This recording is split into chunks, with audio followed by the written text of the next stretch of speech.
Hey, it's Orit Krug here, and today I want to talk to you about holding in your feelings, holding back from sharing what you're really thinking and feeling from your partner because you feel that you need to protect your partner, or you instinctually just do it and freeze up in the moment and you don't share your real feelings. And it doesn't protect your partner, it actually hurts you and it hurts them as well. And I want to talk to you about how to actually start feeling good and confident and even proud of yourself for speaking it without worrying so much about how it's going to affect them. And there's a very real reason why you do this. It's actually not your fault, but it's actually embedded in your body. So I was recently working with a client who, after we explored a certain movement, she had this immediate memory pop up, something she would have never been able to recall if I had just asked her or dug around. But she had this memory come up. And it was about basically, to keep confidentiality, I'd be really less specific, but about stopping her parents from attacking each other. And she was the one who took responsibility to make sure that they didn't hurt each other. No one else in her family did.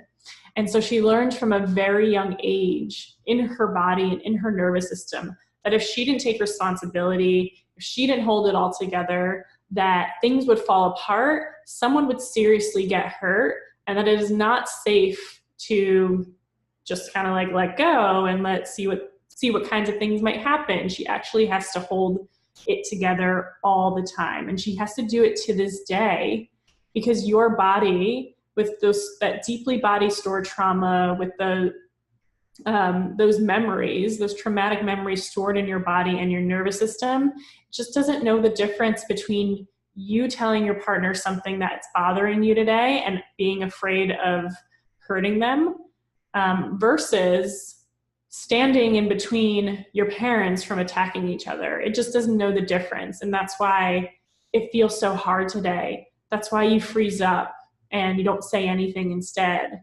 or you avoid it and you walk away and you push it down and down and down further until you explode.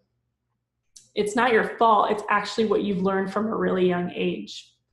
And so when you do that, you're really holding back from your partner. You're blocking the connection. You're not letting them in, and you have to be on guard. And that's what puts the wall up. That's what puts the protection and the defense up and prevents them from getting closer to you. So when you hold back what you really feel, yeah, it feels safer to you, but it breaks apart your relationship.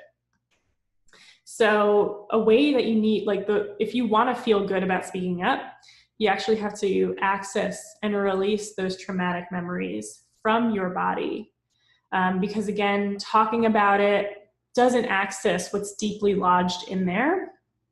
And telling your mind to speak up in the moment isn't changing anything, right? Like, you can tell yourself over and over again to just say something, speak up, just share what you really want to share. And then when it actually comes down to the moment, you don't say anything, or you don't say nearly the thing that you wanted to say. And it's just better if you don't say anything and don't risk it. So you have to access and release that trauma from your body so that your body actually believes that it is safe to let go of that responsibility, to believe that things aren't going to be so horrible and dangerous and life-threatening. Like, I'm not being dramatic. This is what your nervous system thinks. This is what your primal body thinks.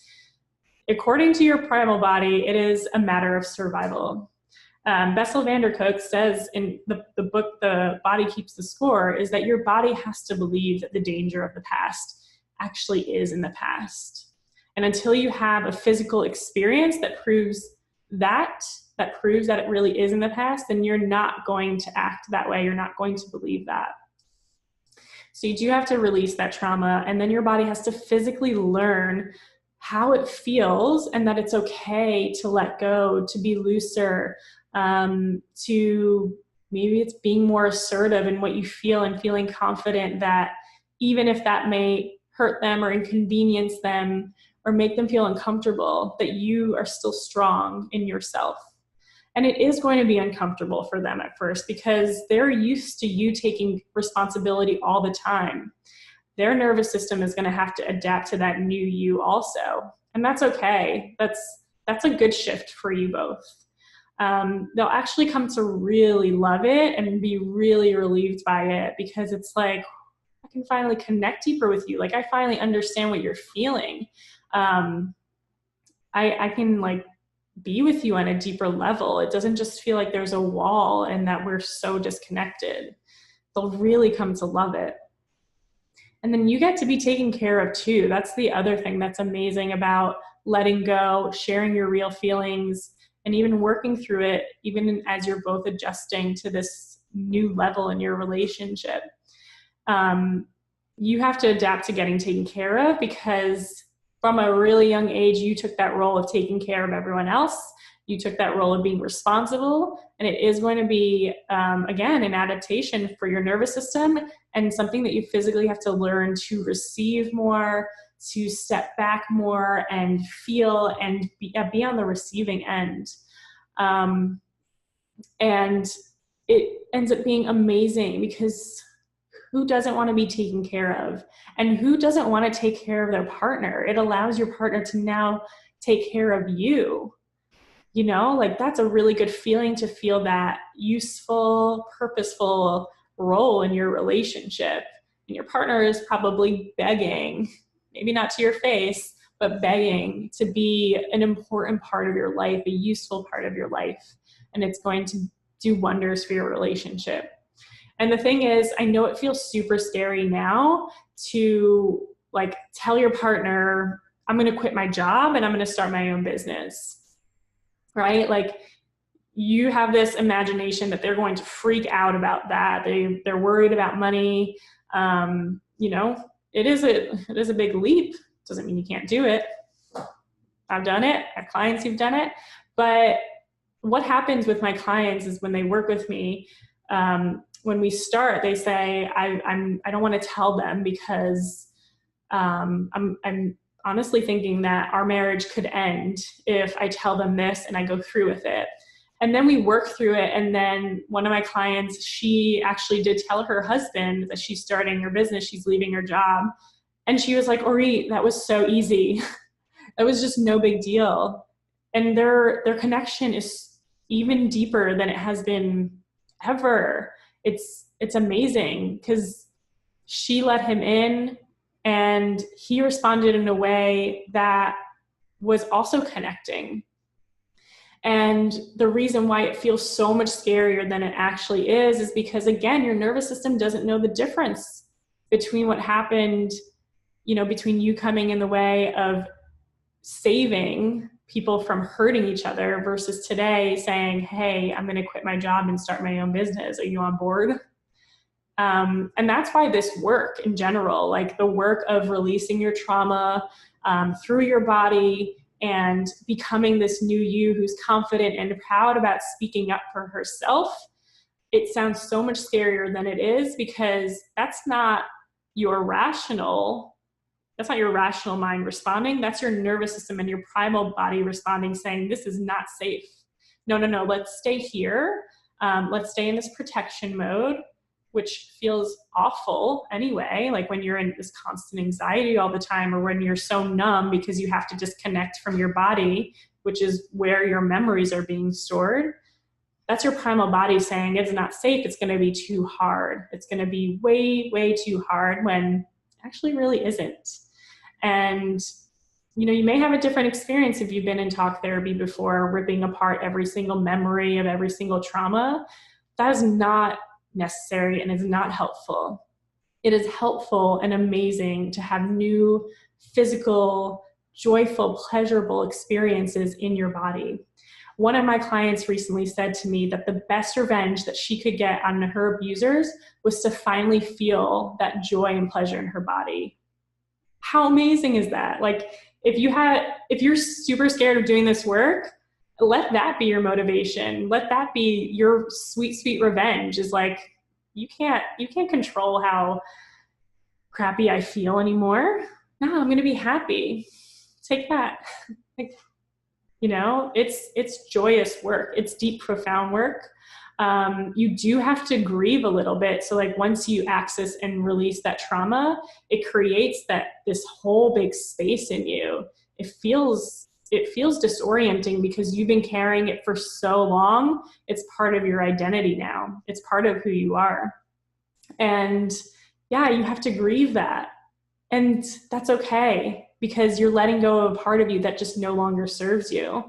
And you get to make space now to be this new you who is confident and comfortable and happy to speak up and happy to have that deeper connection with your partner be taken care of.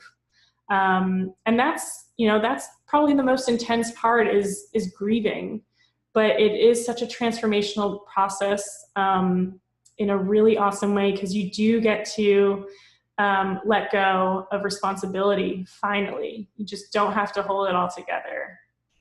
So if you're interested in exploring that and understanding and realizing what trauma you're holding in your body, even if you think you have never had trauma, you'd really be surprised, because it does not have to be a shocking event. It can be a lot of little tiny subtle events that gets your nervous system out of whack, that teaches your body it's not safe to let go. So if you want to really just see and really see, are you holding trauma in your body? And if you are, how can you safely let that go and move on and make space to become this new you? That is exactly the map that we would create on this relationship review that I'm offering. So we meet and chat. It's 30 minutes long. It's free. There's no obligation to work with me. You will leave with a life-changing plan. Seriously, this review has changed lives in just the education that you get. And I love doing that. I love empowering you with education, because I have talked to too many women who are so frustrated. They are just ready to give up and accept this as their normal, as the, unempowered, accommodating, people-pleasing as their normal, when it does not have to be. And it's not. You have that strong, assertive, connecting, loving part in you. And even though you've been considerate and generous not sharing your feelings, it actually isn't. It actually doesn't help, and it takes a toll on your relationship. So anyway, if you want to meet for that review, depending on where you're watching, the link is going to be over here, or up or down. Click on the link, schedule time, and we'll create that map to get you from not speaking up, holding in your feelings, to being free to be you and feeling amazing about it. All right, so until then, can't wait to see you move. Bye.